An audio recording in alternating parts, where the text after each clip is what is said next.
Citizens of Earth, lend me your ears and listen to me very carefully.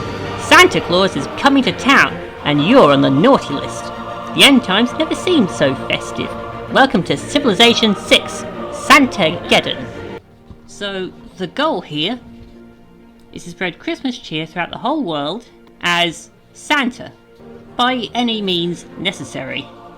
It could be giant death robots, it could be religion, it could be whatever. So we're just going to create a new game here. Now, we're going to use the Gathering Storm rules for this. So, we've got a constantly changing world going on. We've got the World Congress with diplomatic victories. We've got environmental... We've got natural disasters. We've got to generate power to power things later on.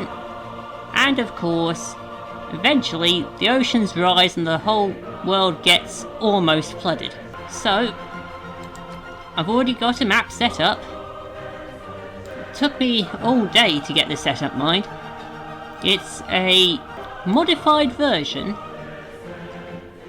of the, if I can find it, the Earth Huge map. Now, the Earth Huge map is basically just an enormous map modelled on Earth as it is in real life. This is the one we're using. This modified version. And there's a very good reason why we're using this modified version, which you'll see later. So, I went through every single leader in this game, DLC included, to find the most Santa-esque world leaders that I could. And I decided on Harald Hardrada of Norway. Specifically the... well, what's this? Konga? Pardon my pronunciation, I'm not quite sure how to pronounce that, but Harold here. I wonder if he ended up becoming King Harold later on in real life. You know, the guy who lost the Battle of Hastings. But anyways, I'm going to be doing just the standard Prince difficulty. I'm not the most experienced at Civilization, so I don't really fancy pushing myself too hard just yet with these more intense difficulties, but I see no reason to dial it back either, so we're just going for Prince. Let's see, game speed, well, seeing as this is a one-off video, or maybe even a two-part, I'm not sure yet, I'm just going to go for a quick game, but, you know, this video catches on, I might do a longer game, some point in the future. Now, game modes, I'm only going to use one of them here, and that's Heroes and Legends. I think it's only fitting that if Santa's going to be the person we're playing as, we might as well have some more legendary heroes from myth roaming around the world. Could make things a bit interesting. So, disaster intensity, we're just going to keep this at 2, the default. So it's Norway. We've got some rather interesting perks going on here. Got Viking longships, we got berserkers. We can enter ocean tiles after we get shipbuilding. So, considering what our goal is, this could be useful at least in the early game. Later on, what we want to do is fly, because, you know, Santa, flying sleigh, reindeer. I mean, we won't have sleigh or reindeer, but we will have aeroplanes. That's close enough. It's just a metal sleigh powered by a mechanical reindeer with the power of 1,000 reindeer. Or something like that. And the stave church. So, yeah, that can help us get a bit more production. And help save some faith as well for recalling heroes. Which I think is going to factor in majorly into the game plan going forward. We've got bonuses if we raid things on the coast, and we can actually raid on the coast, in fact, with our naval units. So, anyway, enough rambling on, let's get a move on. From the first stirrings of life beneath water, to the great beasts of the Stone Age, to man taking his first upright steps, you have come far. Now begins your greatest quest. from this early cradle of civilization on towards the stars. All men fear the approach of your ships, King Harold of Norway, Thunderbolt of the North. Your longboats dominate the waves, always at the ready to unleash their berserker armies on an unsuspecting shore. May Odin bless your kingdom, and may the skalds sing tales of the victories of your mighty warriors. I wonder how much it costs them to get Sean Bean to narrate this. Food for thought. Money well spent though, I think. Okay, here we go. And here we are. Now, just as a note, even though I modified this map, that does not necessarily mean that I actually remember where everything is. I do know where there's one or two things, including one little surprise, that could potentially break the game, but I'm not actually going to mess with it, you know, for the sake of, you know, a good game. So, here we are. The Norwegians. And right now, we're right here, in the middle of the Tundra. Now there's a reason why we're here, which I think you're going to notice if I just take my settler here and just nudge him up a hex or two. Just have this warrior just sit around for a moment. Oh! We have discovered the continent of Arctica, and with it new myths and legends. We've discovered the hero... Oh yeah! Claim this hero by completing a hero devotion project in any city with a monument building. Only one hero devotion can be made in each city. Right! So we can get this hero into our fledgling... Well, it's a bit too early to call it an empire, but we can, you know, bring them in, recruit them. Marisha of winds, storms and lightning, renowned for her extreme power. Ignores all training movement penalties. Damage all adjacent enemies and heal all adjacent owned units by 40. Cost 1 charge and ends turn. Huh. Okay. Let's have a look. Right. Okay. Swift. Warrior Storm. Could be interesting. Ah. And now that we've discovered another continent, we got a boost towards our foreign trade civic. That'll be useful. But yeah. This is one of those things about this map that I do remember.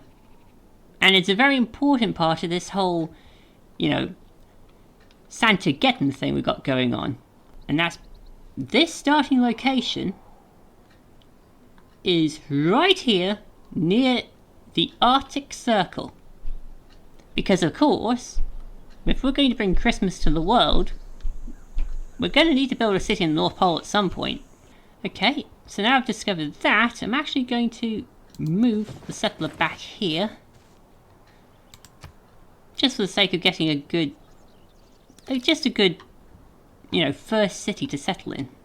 Might seem to be a waste of a couple of turns, but we're going to need a strong start. It's all snow and ice up there.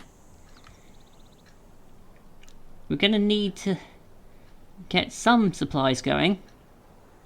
And there's barely any up there for us to use. So let's found a city right here.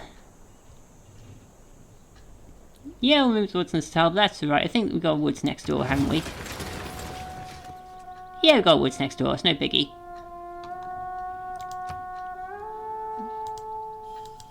Let's see. And I'm going to name this city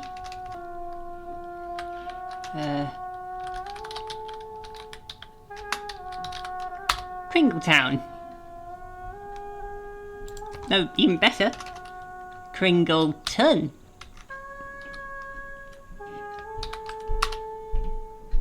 There we go. So that's our first city going on. So now we can start researching.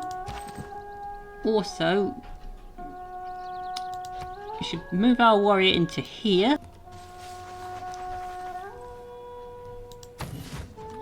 Just for the sake of making sure the city's well defended. Now let's get researching. We're going to want to prioritise transport and production. But I think it's going to be a bit of work before we actually get to that point. So, let's see. Sailing. We're definitely going to want sailing. Sailing, mining. Those are two important ones here. Mining. Let's just focus on mining first. Get that going. And let's produce a monument. Just so we can recruit that hero. Get to Oya before the other civs do. Just a little note, if you see any jump cuts in the video, that's probably because several turns have passed without anything really going on. It's just to make sure the video keeps up a good pace. And now, sitting here, just clicking the next turn button over and over again, it just occurred to me I probably should have made a builder first. Get that production up and then made a monument. Oh well, it's only 4 turns before the monument's finished anyways, so might as well stick to it. When you find yourself in a hole, quit digging. Here we are, got mining now. So now we can construct mines, which boosts production, but lower the appeal of the area a little bit. I mean, fair enough, mines, in real life at least, they're not the prettiest places, so makes sense. We can also construct quarries. Again, more production.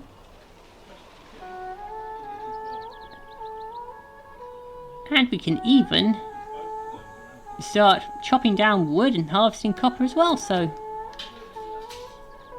yeah. Worth 7 turns, I think. Let's see.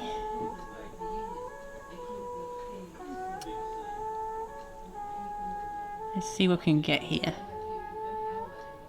Ooh. Granary. Food. Housing. Yeah. Let's get pottery next.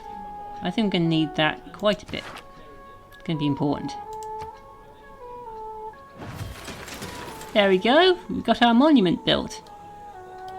Let's see if we can...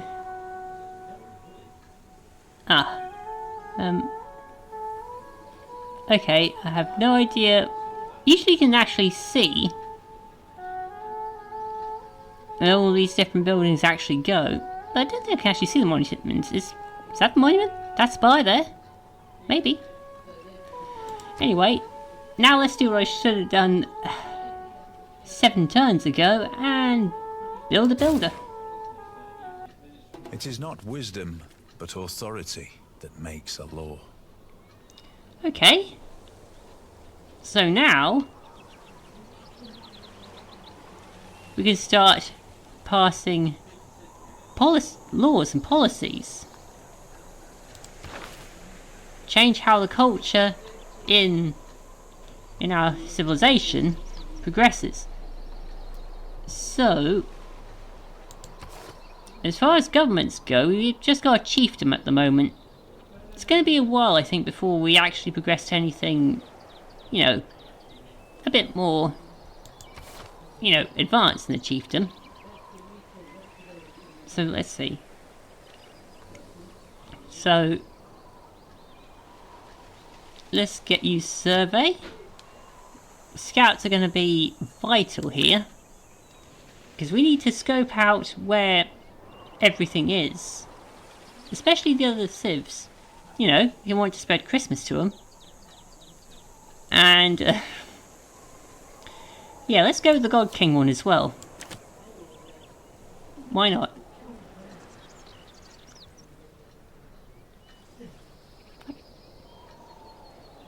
Having second thoughts.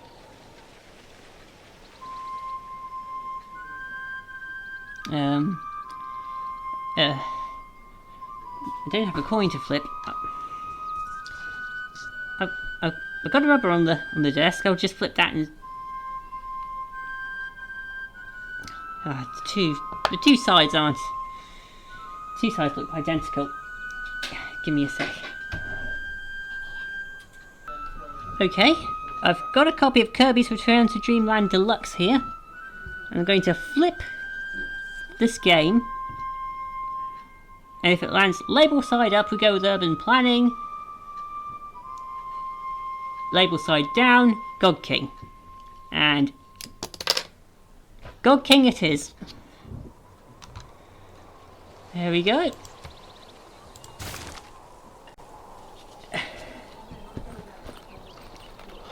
Bit of an unconventional way to decide what policies you're going to set, but it worked. Now let's choose a new civic. Foreign trade. Cool, we've already got a boost to that one, so... But then... Santa's not really a trader. He doesn't trade presents to all the good little boys and girls. No, he just gives them. So we're going to go craftsmanship instead. Oh, looks like somebody's built the Great Bath. And we don't have enough food for Kringleton. Yep, okay. That's no problem. Someone building a wonder's not the end of the world, it's still early days yet. And we're working on the food situation. As soon as this builder's done, we'll be able to fix the food situation. No man ever wetted clay and then left it, as if there would be bricks by chance and fortune. Okay, now we've got pottery. We actually can fix the whole food situation. Although we can't build this great bath anymore, somebody's already built that. But we can build a granary. Animal husbandry is not going to be of much use to us, I think. But what will be... Well, there's actually 3 things here on this part of the tech tree that's going to be useful. Sailing. We really need the sailing, we need the food. Let's do sailing. Okay, so it's now turn 19 at the moment. So we've got Kringleton here, we've got a builder being produced. And we're researching craftsmanship and sailing. Now, we're not doing very well on the food front right now. Kringleton's population is stagnating. And we need more food to get more citizens and get more stuff done. And I honestly want to beat up this barbarian over here. So, could I mean, there's nobody attacking us right now. I can probably just send this warrior over to beat up that barbarian. No, wait, is it a barbarian? Yeah, it's a barbarian. It's a barbarian scout. So, major victory against the barbarian scout from the looks of it. Yeah, let's do that. There we go.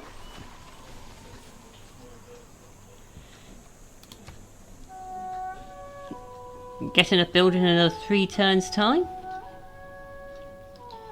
Now, if we look down here, we've got an era score of 1 out of 9 at the moment. So we're currently in the ancient era. Doing different things during the era will boost our era score. If we can get to 9 or more, then we successfully stay in a normal age. Just like we are now.